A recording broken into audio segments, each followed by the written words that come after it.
Зөһрә ханымның кулында гармоны, әйәнешесендә 9 оныгы. Нәсел дәвамчылары әбиләренең уен коралларына кушылып бергәләп өйрәнгән җырны башкара. Туган телгә җыр моңга булган мәхәббәт гаиләдә шулай тәрбияләнә. Минем әбием бик йомшак кеше. Мин аның җырлавы, гармонда уйнавы. Зөһрә ханымны оныклары яратмаслыкта түгел шул, сан буенча да алар аз түгел. Тормыш аның гомерендә сынауларына шактый куя, 4 кызны ялгызы үстерә, гаиләле итә.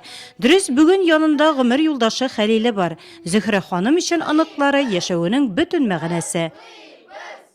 Хатын-кыз бәхете, гаиләң булса, балаларың булса, оныкларың булса, шушылардан да зур бәхет бер кайда да юк.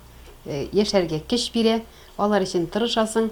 Алар өчен кенетене уйлап, алга табан этәргеч бирә торган нәрсә бу. Әби белән бабайга рәхмәт яусын. Әни дөрес тәрбияләп үстергәннәр.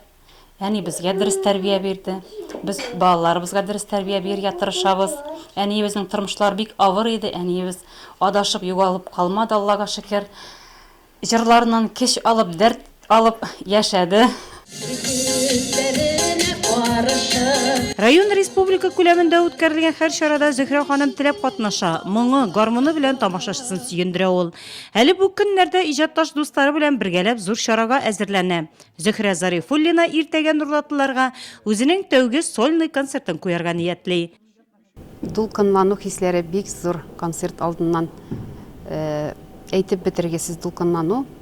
Менә гомер буе инде иҗат эше белән шөгыльләндек, катнаштык концертларда. Вакыйга булган сайын күңелдә җыр туа, шатлык туа. Менә шулай үрелеп бара.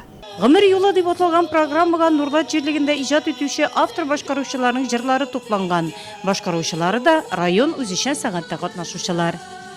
Зөһрә апаның иҗат кичәсендә зур артистларыбыз, әйтик, Казан артистлары, әле яшь талантлы артистлар булачак. Чаллы, Казан, Алабуга дигән шәһәрләрдән дигән артистларыбыз. Шундай күңелле, җылы, моңлы, җырлы концертка барлык тамашачыларыбызны да чакырып калабыз. Гомер юлы җырга тиң җырлап яшәлгән ул. Концерт программасына шундый исем бирелү тикмәгә түгел. Һәр кемгә үрнәк булып үтелгән гомер юлы ул.